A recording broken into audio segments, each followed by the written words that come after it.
Bienvenidos al podcast Cristianismo Historia. Te dejamos con la lectura del capítulo 18 del tomo 1 del comentario a los Romanos de Martyn Lloyd-Jones. Deseamos que sea para tu gozo. Capítulo 18.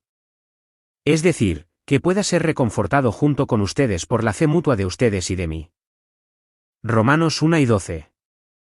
Pablo no quiere que piensen que, por así decirlo, se está colocando en un pedestal y que está siendo condescendiente con ellos, diciendo en efecto, por supuesto, yo soy un gran hombre, un gran apóstol, y ustedes son solo miembros ordinarios de la Iglesia, y yo, por lo tanto, tengo mucho que darles.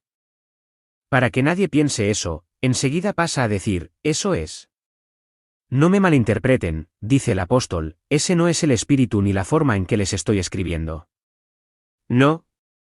Estoy anhelando venir para poder ser consolado, al igual que ustedes. Ahora bien, la palabra consolado, tal como la tenemos aquí en la versión autorizada, es un poco engañosa. No lo habría sido en el momento de la publicación de la AV, pero ahora es algo engañosa, porque tendemos a dar a la palabra consuelo un solo significado. Así que es mejor, tal vez, considerarla como animado. El apóstol tiene la intención de animarles, pero se apresura a decir que está muy seguro también de que va a ser animado por ellos. Se da cuenta de que tiene mucho que darles, pero quiere que ellos también sepan que tienen mucho que darle a él, y habrá una especie de intercambio mutuo, habrá ánimo por ambas partes. En otras palabras, Pablo está describiendo aquí lo que bien podemos llamar la comunión de los santos, y está asegurando a los creyentes de Roma que va a encontrar que serán un gran estímulo para él, como él lo será para ellos. Y este estímulo es algo que afectará a toda su personalidad, afectará a su mente, a su corazón y a su fe, de hecho, a todo su ser. Eso es lo que está diciendo aquí. Tiene muchas ganas de pasar tiempo entre estos cristianos romanos.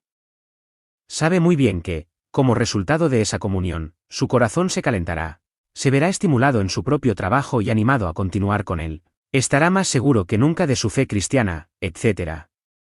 Pablo está diciendo todo esto con esas dos simples palabras, eso es.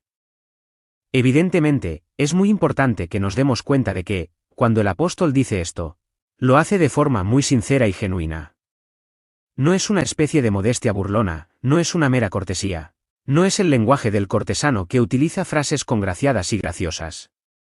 No. La cuestión es que Pablo lo dice en serio. Y debemos entender que lo dice en serio tanto como lo que ha escrito en el 11º verso. En ese verso estaba muy seguro de su poder. Aquí está igualmente que beneficiará de este intercambio que tendrá lugar cuando visite a los cristianos romanos. De hecho, si hemos entendido correctamente el versículo 11 sobre esta cuestión del poder, el añadido del versículo 12 no debería preocuparnos en absoluto, no hay ninguna contradicción. Alguien puede sentir que sí la hay, porque dicen un solo aliento que tiene capacidad y poder para traerles bendición. No, no hay ninguna contradicción y por esta razón, que el apóstol siempre deja claro que cualquier poder que posea no es algo innato en sí mismo. Es el poder del Espíritu Santo en él.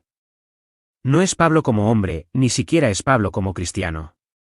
El gran poder que tenía como apóstol era, como ya hemos visto, algo que le fue dado. Fue llamado a ello. Se le otorgó el poder. Es el Espíritu el que está en él.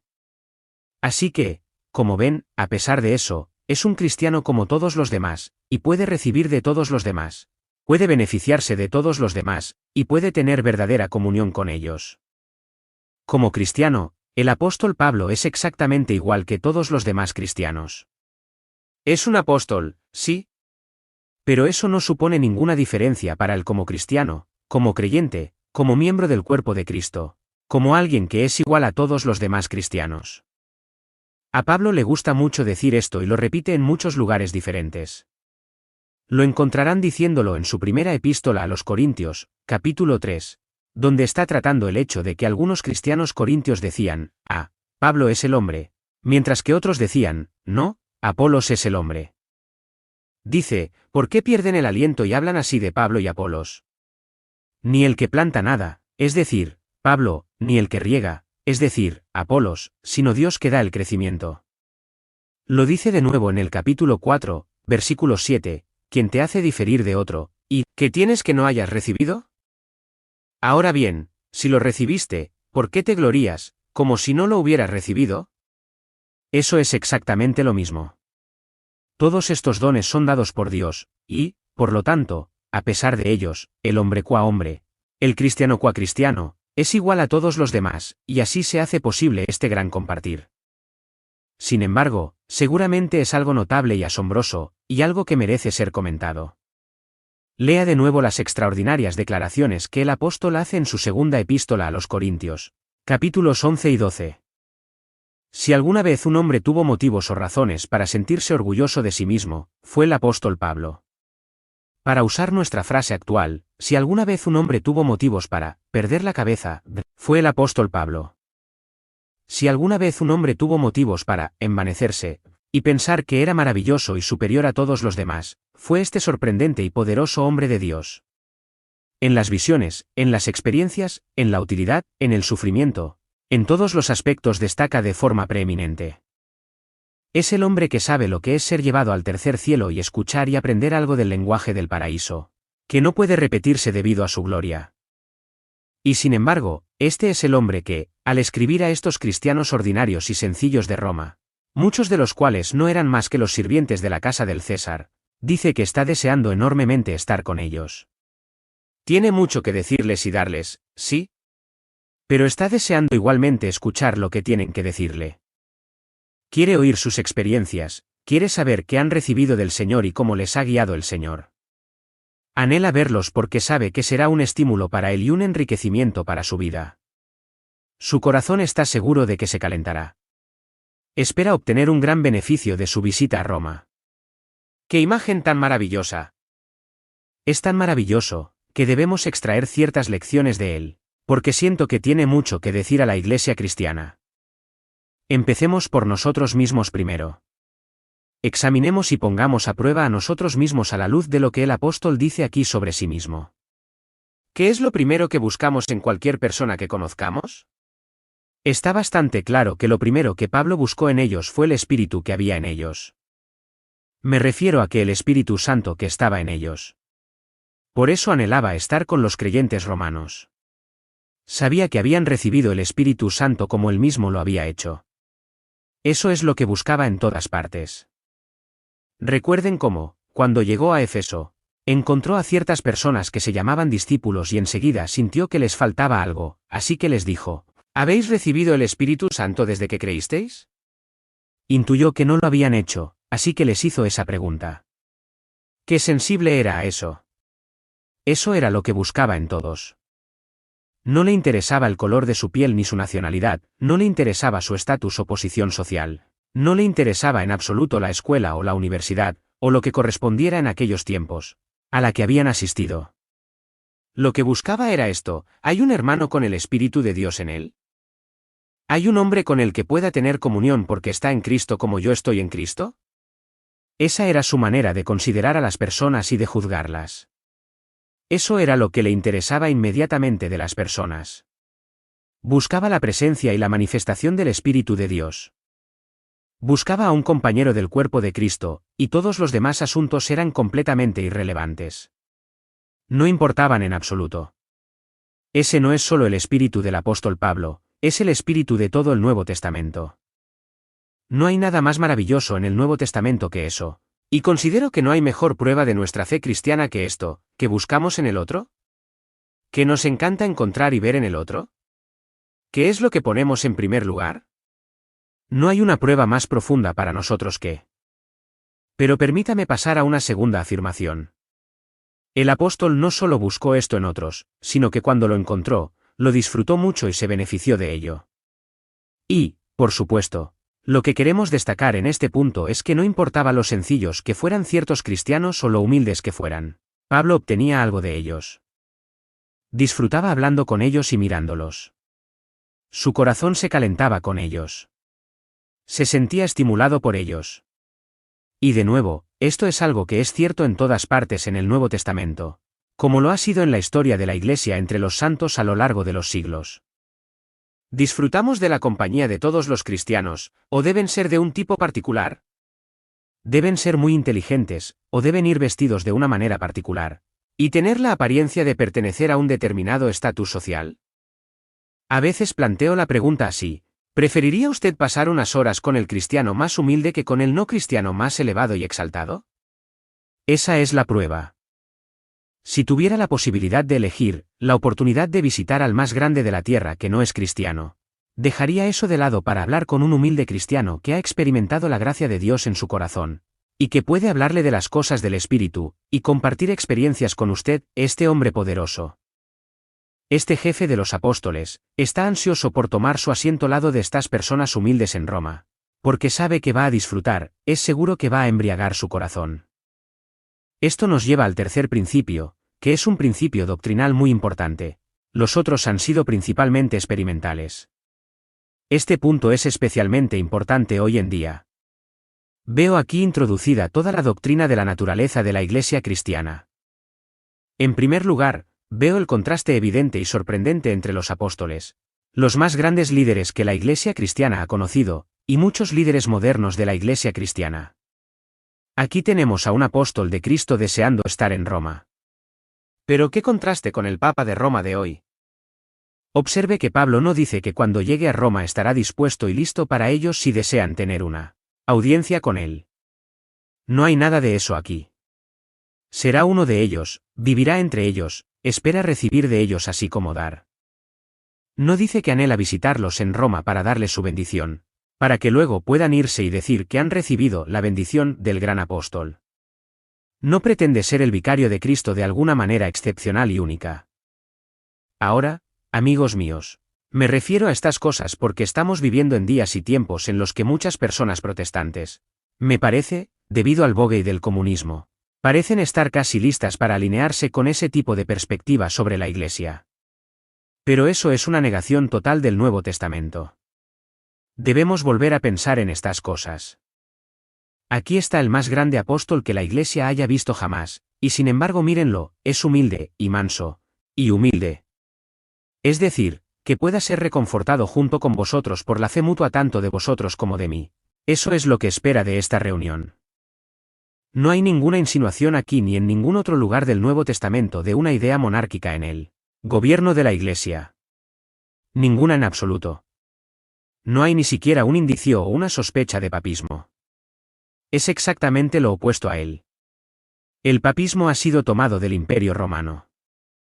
No tiene nada que ver con el cristianismo. Es algo que se ha impuesto sobre las Escrituras. Y lo digo así con sentimiento porque cada vez estoy más convencido de que es ese tipo de cosas el que siempre y en todo momento ha sido el mayor obstáculo para el verdadero renacimiento en la Iglesia. Que haya llegado el día en que un emperador llamado Constantino, que se había hecho cristiano, haya dicho que su imperio también se había hecho cristiano. Y que la Iglesia se haya comprometido con el mundo. Toda esta idea ha llegado a la Iglesia de príncipes y señores y grandes hombres a los que solo se puede acercar a distancia, y que son capaces de dar bendiciones pero nunca parecen recibir nada en absoluto. Que se sugiere aquí es muy diferente, ¿no es? Vemos esto no solo en la enseñanza del apóstol Pablo, sino también en la enseñanza de nuestro bendito Señor mismo.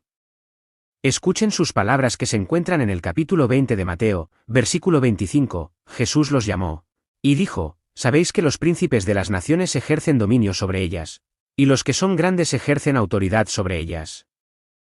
Pero entre vosotros no será así, sino que el que quiera ser grande entre vosotros, que sea vuestro ministro, y el que quiera ser jefe entre vosotros, que sea vuestro siervo, así como el Hijo del Hombre no vino a ser servido, sino a servir, y a dar su vida en rescate por muchos. Oh, Iglesia cristiana, ¿qué te ha pasado? ¿Cómo podéis haber olvidado estas benditas palabras y el ejemplo del gran apóstol? Pedro, encontrarán, enseña exactamente lo mismo cuando dirige unas palabras a los ancianos de la Iglesia en el capítulo 5 de su primera epístola. Dice: exhorto a los ancianos que están entre vosotros. Yo también soy anciano y testigo de los sufrimientos de Cristo, y también partícipe de la gloria que será revelada. Apacentad el rebaño de Dios que está entre vosotros, tomando su cuidado, no por obligación, sino voluntariamente, no por ganancia sucia, sino con ánimo de lucro. No como señores de la heredad de Dios, sino siendo ejemplos del rebaño, versículos 1 al 3, no como señores de la heredad, sino como ejemplos para el rebaño, como estando con el pueblo, preocupados por él, ministrándole, sacrificándose por él, mezclándose con él, Tal como Pablo dice que anhela hacer con los miembros de la iglesia de. Pero seguramente, dice alguien, al decir todo esto, usted está negando todo el principio de autoridad. No, no lo estoy haciendo. Estoy afirmando que la única autoridad en la iglesia que el Nuevo Testamento reconoce es la autoridad espiritual. Quiero decir con eso, la autoridad dada, no a un cargo, sino a un hombre. No hay autoridad inherente a un cargo.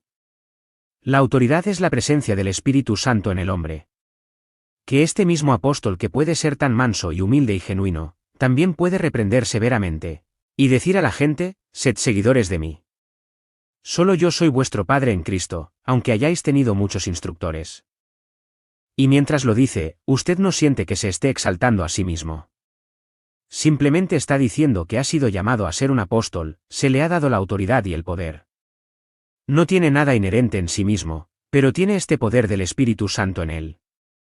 Y es en términos de, y debido a este poder residente, que les pide que sean observadores y seguidores de él mismo.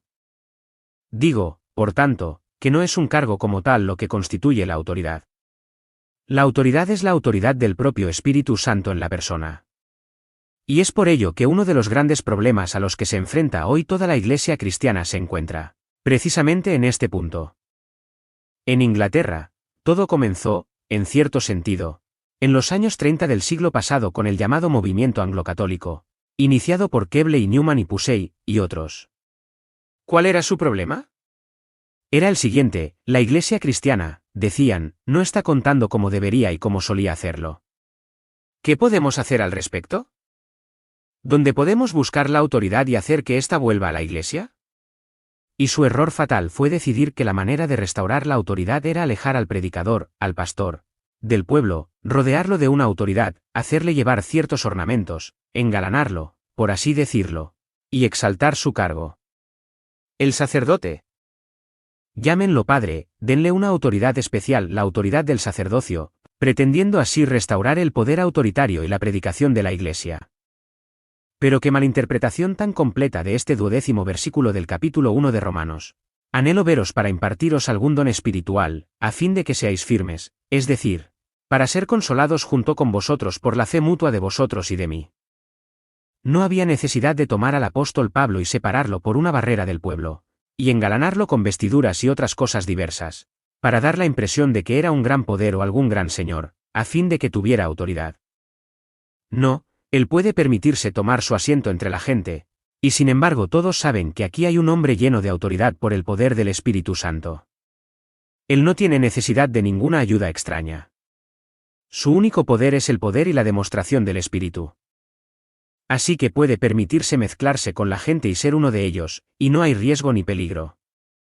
Es la autoridad de la inspiración, la autoridad del Espíritu Santo mismo. Si usted lee la larga historia de la Iglesia cristiana encontrará que siempre es lo mismo. La autoridad de George Whitefield residía en que estaba lleno del Espíritu Santo. Y dondequiera que iba y predicaba, la gente reconocía su autoridad y se agolpaba tras él por miles. Pero a los obispos no les gustó y trataron de prohibirlo. Estaba rompiendo las reglas, decían. No se ajustaba a la disciplina, no tenía esa autoridad.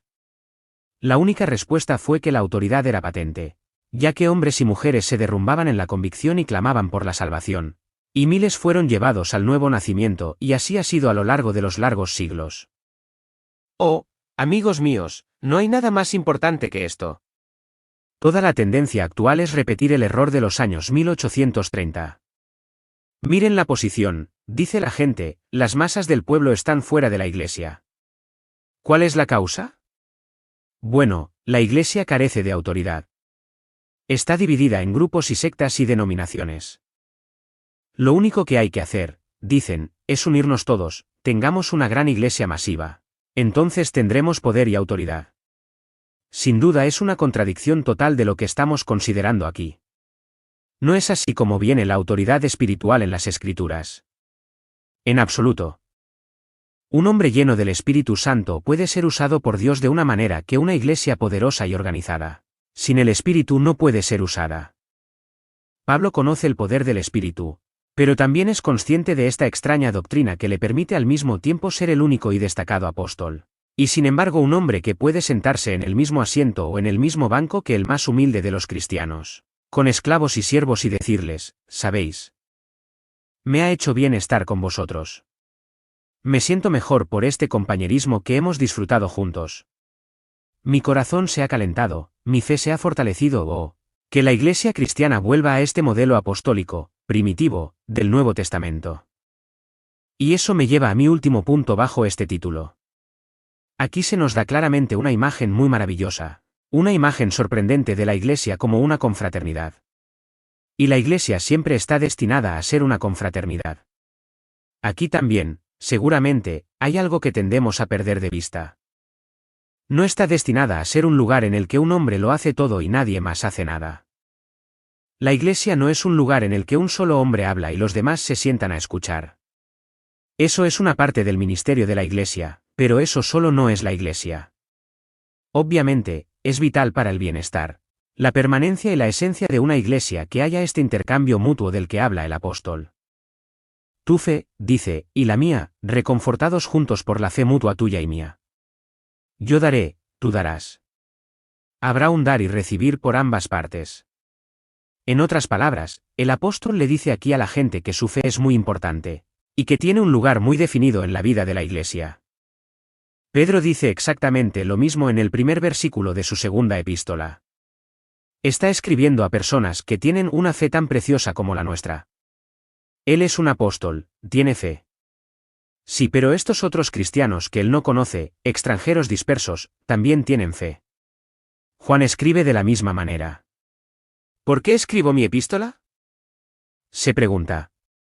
Por esta razón, para que tengáis comunión con nosotros, y verdaderamente nuestra comunión es con el Padre y con su Hijo Jesucristo. Sí, pero tenían que entrar en la misma comunión, tenían que participar en este gran intercambio. Toda la concepción neotestamentaria de la Iglesia, entonces, es en términos de esta comunión, donde el énfasis está claramente en la fe de los miembros individuales de la Iglesia así como en la fe del predicador. ¿Cómo ha de mostrarse esta fe? Pues es evidente que lo hace. ¿Cómo debía Pablo ser alentado y consolado por los cristianos romanos? Bueno, su fe se mostraría en su forma de vivir, y así fue. Era obvio para los demás que algo les había sucedido, ya no hacían las cosas que solían hacer. Había un cambio en sus vidas. Eso era una demostración de su fe. Y, a pesar de sus grandes trabajos y de su gran éxito en sus labores, el apóstol se sintió animado al ver ese tipo de pruebas. Nunca había estado en Roma, estaba deseando ver esos pequeños grupos reunidos en las casas de los demás. Estas eran las personas de las que se había apoderado la gracia de Dios y a las que se había concedido el don de la fe. Allí en Roma, Pablo esperaba disfrutar de su compañía, se trata de que se vea en la vida de las personas. La fe también se aprecia en los conocimientos del pueblo cristiano. ¿Qué podría ser más alentador para un apóstol que ver a gente que no había tenido ninguna ventaja educativa? Muchos de ellos esclavos en la casa del César, y sin embargo con una asombrosa comprensión de las Escrituras, y de las doctrinas de la Escritura. Estaban iluminados en materia de fe, capaces de hablar de estas cosas, capaces de discutirlas, capaces de regocijarse en ellas. La fe se manifiesta en el conocimiento y la comprensión, y también en la experiencia. ¿Hay algo más reconfortante que oír a otros cristianos contar sus experiencias espirituales? No conozco nada menos uno, estoy seguro de haberlo dicho antes, que sea un tónico mayor para mí en mi vida cristiana que leer las vidas de los santos. Se lo recomiendo. Nunca se puede leer demasiado de tal literatura. Lean sobre hombres como David Branner, Jonathan Edwards, Henry Martyn, Robert Murray M. Chaney, o cualquiera de estos santos de Dios. Vayan tras ellos, amigos míos. Muchos de estos libros están descatalogados, pero vayan a la biblioteca evangélica, allí los encontrarán. No escatimen esfuerzos para adquirirlos. Cómprenlos de segunda mano, y léanlos, y aprenderán acerca de los tratos de Dios con las almas de estos hombres, las manifestaciones que tuvieron de Cristo y de su amor, y eso calentará su corazón, los estimulará. Buscaban al Señor, buscaban su rostro, y Él se complació en revelarse, en derramar su amor en sus corazones por medio del Espíritu Santo. Su fe se manifestó de esa manera. Entonces se muestra, por supuesto, en el crecimiento, en el desarrollo y en el aumento. No hay nada más alentador para un ministro o pastor, que ver a su gente crecer visiblemente en la gracia y en el conocimiento del Señor. Siente que tienen una comprensión que no tenían hace un año. Toda su perspectiva se ha desarrollado y ha crecido. No andan simplemente repitiendo frases hechas. Han profundizado en las doctrinas, se están apoderando de algo. Ver cómo ocurre esto es un gran privilegio. Por eso creo que la vocación de un ministro, de un pastor, es la mayor vocación del mundo. No hay nada que conozca que sea comparable a ver cómo el Espíritu Santo trata con las personas, las escudriña, las examina, les revela la verdad, mientras uno observa su crecimiento y su desarrollo. El apóstol. Y no solo eso. La fe se muestra en la preocupación por los demás, se muestra, por tanto, en la oración. Y encontrará que Pablo pedía constantemente a estos cristianos ordinarios que rezaran por él. Suena monstruoso, ¿no es cierto?, que este hombre con sus inusuales experiencias, y con sus extraordinarios atisbos de lo eterno, escriba algo así. Ahora os ruego, hermanos, por el Señor Jesucristo y por el amor del Espíritu, que os esforcéis conmigo en vuestras oraciones a Dios por mí, Romanos 15, 30. Pablo sentía que necesitaba las oraciones de los cristianos romanos. Eso es, como ven, parte de toda la vida de la Iglesia. La Iglesia es una confraternidad. A pesar de ser un hombre tan grande y un siervo de Dios único, necesita sus oraciones. Agradece a los corintios en el primer capítulo de su segunda epístola que sus oraciones fueron en parte responsables de su recuperación de una enfermedad. Escribe a los filipenses y les dice: no sé lo que me va a pasar, pero puede que sea la voluntad de Dios. Como resultado de vuestras oraciones y de las mías, que vuelva a quedar en libertad y pueda ir a visitaros. Suplica sus oraciones. Y de estas diversas maneras anhela estar en Roma para poder ver su fe, la fe mutua de ustedes y mía. En otras palabras, amigos míos, para dejarles con una doctrina, permítanme plantear el asunto así. Uno de los mayores peligros, quizás, a los que nos enfrentamos como cristianos hoy en día es pensar en términos de movimientos, en lugar de iglesias. En el Nuevo Testamento siempre son las iglesias, nuestra tendencia es ir a por los movimientos. Muy a menudo en los movimientos no somos más que pasajeros, por así decirlo. Todo lo hace otro. Es así en toda la vida actual. La gente ni siquiera disfruta del deporte por sí misma. Se limita a ver a otras personas ejercitándose y practicando el juego. Lo mismo ocurre en la iglesia, somos mirones. Nos limitamos a sentarnos y a dejar que otros lo hagan todo. Pero eso no debería ser así. Es la de personas que intercambian experiencias, pensamientos, entendimientos, que se dan y reciben mutuamente, que se ayudan unos a otros, y que participan todos juntos en esto. Además, creo que encontrará que la historia de cada avivamiento que ha tenido lugar en la Iglesia desde el principio hasta ahora, confirma y corrobora todo esto. Donde se produce un verdadero movimiento del Espíritu de Dios, siempre se encuentran cristianos que se reúnen de esta manera en grupos con el propósito de confraternizar, como, por ejemplo, la reunión de la clase metodista, y otras sociedades similares anteriores. Es invariable, siempre se encuentra esto. Y es inevitable, porque lo semejante atrae a lo semejante, y lo semejante anhela lo semejante en un mundo de pecado y vergüenza. A los cristianos siempre les ha gustado estar juntos para hablar de estas cosas, y para ayudarse y estimularse mutuamente.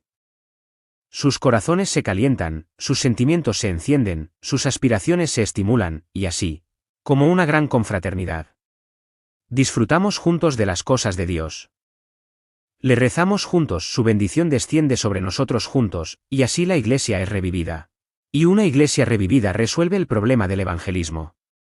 Que Él nos dé la gracia de ver todo lo que estaba en la mente del apóstol cuando dijo: eso es, no solo yo, sino también vosotros, no solo mi fe, sino también vuestra fe.